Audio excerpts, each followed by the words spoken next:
Hi, this is Jose Hernandez here from CSM Fitness USA, and I just got back from San Diego from the HFA show. It was an absolutely amazing show, and I wanted to talk about some of the trends coming up and all the things that I saw. So let's get into it.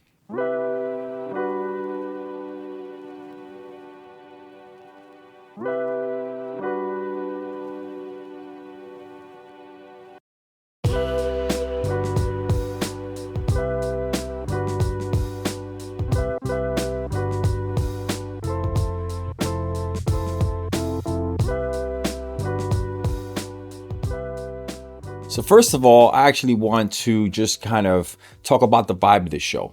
The San Diego location for the HFA show, to me, it's my favorite. It's better than LA. It's better than Las Vegas. It's better than Northern California when they're doing San Francisco. I've been going for years, and every single time I do it in San Diego, it's just a different feel of the show. It's more relaxed. I think people are more excited because the weather's so nice. And overall, it's a great location to have a trade show. So, as far as the vibe of the show, I thought it was absolutely amazing. HFA did a good job, and they usually do, but, I just think maybe that the geographic location of it really does help it out. So let's talk about some trends. The trends were crazy this year. I mean, I'm going to say it. There was a pendulum squat in almost every single booth. It's crazy because every single manufacturer just jumped on board with the pendulum. I think that they're a little bit too late to the race, to be honest. I think that pendulum squats would have been something cool last year.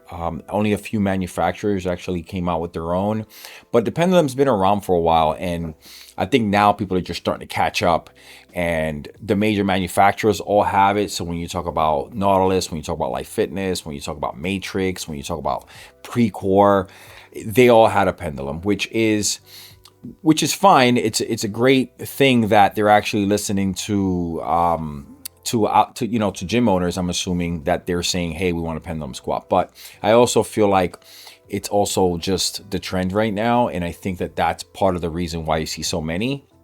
It was a little bit overkill.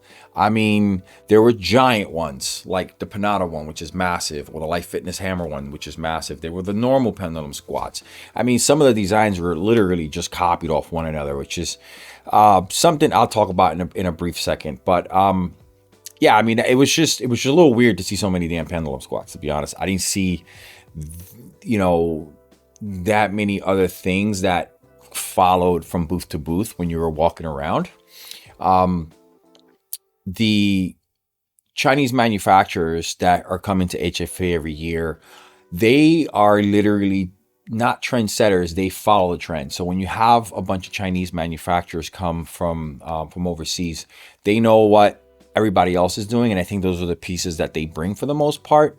They are manufacturers that don't do that. I'm not going to say all of them do, but they all will include a pendulum squat, or they will include, it's like nowadays a pendulum squat's nothing special. It's like having a chest press. Everybody just has one. So it was just strange to see so many, needless to say. A crazy thing that I saw was the amount of Pilates equipment this year at the show. Generally, Pilates hasn't been a big segment of HFA in the past, as far as I remember. And it's never really been a trend as far as like it being mainstream. This year, you could tell that there's a huge push for it. Like last year was a lot of storage racks and like integrated strength. This year was definitely almost a lot of the manufacturers, first of all, now are having either partnerships with Pilates equipment or Pilates manufacturers, or have their own Pilates equipment. So I was surprising to see that Matrix, Life Fitness, Precor, Techno Gym, I mean, you name it. I think Vision had some Pilates equipment. I mean, almost every single major manufacturer had Pilates equipment, plus you had at least 4 or 5 other Pilates specific manufacturers that were at the show. So that kind of tells you that the wellness trend from last year, which you still had this year with the cold plunges, the red light therapies and stuff, is kind of like not just shifting over, but that like kind of boutique feel that people are trying to provide is starting to peek through. And Pilates is one of those, one of those, I would say, class of exercises that are usually very boutiquey, and I think that that's the reason why you see them in a lot of different places now. I'm not seeing it in the public yet, where I'm starting to see a lot of Pilates studios pop up out of nowhere. I remember when spinning became a craze, you started seeing a whole bunch of like spin studios actually just popping up all over the place. So I have not seen that, but I think it has more to do with education for their trainers. It is a lot more in depth than just taking a spin class, become spin certified and just going at it, where like Pilates is very specific. So I think maybe that's why, but it's a really cool trend to see because I like Pilates. I think that there's a huge gap for those type of classes. I don't take it personally, but I've known a lot of people that have in the past and they all love it. So it's a really cool trend to see, but it is a trend. So let's see how long it lasts. So let's talk about some of the cool stuff I saw at the show. So what I saw was I saw a lot of little different things that I thought were really cool. I'll talk about a few of them, right? So number one, I went to the GYMLECO booth, and I've seen GYMLECO equipment in the past, but I never really given it like the time to actually look through it because it was a foreign company and I just didn't really know about it. But I went through their booth and the designs are absolutely great. They're super sleek looking. They're not huge. Their leg press is actually just like, it looks like an angle like this. There's nothing holding it up. It's just all fixed and it's actually really cool. And since it was on rollers, I was expecting it to be rough. And when I got on the leg press, it was super, super smooth. So, you know, their equipment is actually top notch, very good quality. The footprint is very small for most of the pieces, which I like. So you could pretty much fit those things anywhere. So even if you have no space, that's one of those machines. They have a lot of machines that you can just fit in there, like their inner outer thigh. Their leg presses are small. They had like a really cool tricep machine that was pretty awesome. That's very small, but you could tell like it's just very well engineered and heavy. Their weight stacks are all chromed out, which are pretty cool. And they come with really cool weight pins with the GYMLECO logo, which I thought would be a problem. But, you know, Juan Carlos, which is the guy that I spoke to there, he told me, he was like, you really don't have a problem with the pins because you can't use them for anything else. It's not like you could take a pin off a GYMLECO machine and go use it on a Life Fitness machine. It's so specific that if anybody took it, it would just be thrown away. So that was the one thing I saw about it. But the designs and everything were really cool. Another really cool thing that I seen when I went to the Gym80 booth, they had like hammered textured machines. And then I went to it was called DHZ. It was a Chinese manufacturer, which I believe they'd make OEM stuff for Gym80 because the equipment was very similar. And they had that same hammered tone strength equipment. I walked by it the first day that I was there and I thought, oh my God, this stuff's ugly, right? But then I walked by and I walked through the booth and I was like, actually, this is pretty cool. It looks good. You know, it's hard to kind of describe it because it's so rough, but the tone and the way it looks, it's different. And I think that if you're a gym and you're trying to differentiate yourself, you look for those little things that could actually make a difference. And I think that's probably one of them. The Gym80 DHZ, they had some really cool designs. Not massive footprints, which I like, kind of medium-sized machines, more standard. And yeah, I mean, I thought they were cool. I stopped by the Pro Maxima booth, PMX right here, and they had a Victory machine, which is really cool, which is basically like a functional trainer, but with isolateral press arms. I know that sounds crazy, but it's kind of like having a hammer strength machine together with a functional trainer, and you could add your own plates. It's not a massive footprint. It's a really cool design. I wish I would have gotten I wish I would have gotten video of it. I'm actually going to post some pictures of it and I'll put some links to it. I think it's actually cool. They did some new designs for some of their shrouding. They have some machines that you could actually put the stack on either side, which is really cool. I know that sounds kind of like, what do you mean? So the weight stack itself could be on the left or the right of the machine.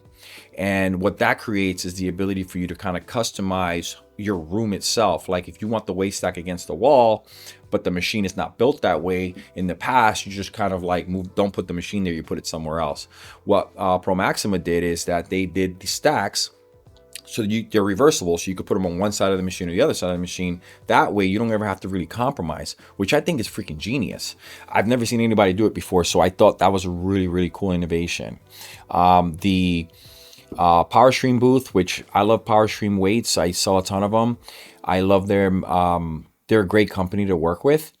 They had a ton of new things, new functional trainers. They had new plate loaded equipment. They had new storage solutions, which were really, really cool. So, I'll start posting some of that stuff as I start getting it in so you can start seeing it in my feed. But yeah, I thought that was pretty awesome.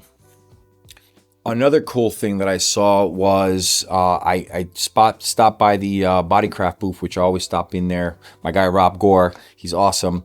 They're pretty much selling a ton of they're going more and more commercial. So they're I remember back in the days they were mostly like doing residential equipment, but every time I go to their booth now, they're doing 8 stations. They're doing full racks. They're doing really cool systems, which I like and I could appreciate. They're all you're starting to see a trend of universal trainers, which are pretty cool. I'm a big fan of like the Bodycraft universal trainer, and I'm starting to see that a lot of people are taking that design from Bodycraft and they're trying to implement it into their product lineups. So Bodycraft had one, and there's a couple of other cool manufacturers that had very similar racks, all pretty much similar price points. So that's all that's going to come down to is going to come down to preference and flavor. Most of them were not counterbalance Smith machines like the Bodycraft. So that kind of it's a differentiating factor between like the Bodycraft and all the other ones that are out there. Another thing that I saw was the H squat at the Hammer Strength booth. Now, they're not just relaxed. They're not selling them. This was a refurbished unit that did it specifically as like an eye grabber for the booth. And it really did grab eyes. People were just jumping on this thing left and right. And it's so big. I mean, they put a sign that said Legosaurus. And it's like, yeah, it's definitely Legosaurus because it's so damn big and huge. And it was pretty impressive to see. And it was in brand new condition, which was pretty cool. And it was very nostalgic. I've only seen a handful of those in the last 20 years. I've actually used to throw those things away. We used to scrap them because no one ever wanted to put them in their gyms. And now they're like the hottest craze. And if you could get one, they're like $25,000, which is amazing. I know Arthur Jones signed a placard for the guy that actually loaned it to Life Fitness, which was great. And they refurbed the unit for him, which was, this guy took pretty much a dump machine and he got a brand new machine signed by Arthur Jones, the creator of Hammer Strength, which is pretty cool. The core booth had some really cool stuff. They obviously had a pendulum squat, but I was actually more impressed by the V squat. The V squat's been around forever, but what they did is they actually took the platform and made it so that you could actually make it horizontal, which it actually changes the way you squat. Another machine I saw was the hammer, an isolateral hammer curl. So you could do your regular curls on it, and then you could actually do a hammer curl just because of the way the handles are, which was really neat. The cardio has been totally revamped, and what they did too is that I'm a fan of, they got rid of all the red trim. So that makes it so that you could put the equipment in different places with different decor. If it's just black with silver, it's a lot easier to match than if you had red, red undertones on everything, which is a huge move if you ask me, because I've had people turn down the product just based on that. That was a really cool move, and I think that they're forward thinking over there, which I like. So HFA is a lot of different things. I come from the equipment side. It's a little bit different for me when I walk in there for somebody who's a trainer, somebody who's into health and wellness in other ways like nutrition or recovery. I am a very equipment driven person. Obviously we sell gym equipment here at CSM, so it's just kind of like what we do. So that's what I stick to while I'm there. But there's so much more it has to offer. And if you're in the fitness industry and you ever want to go, I think that you should definitely just take the trip. Maybe get one of your vendors to pay for your ticket. Maybe get them to pay for at least your badge.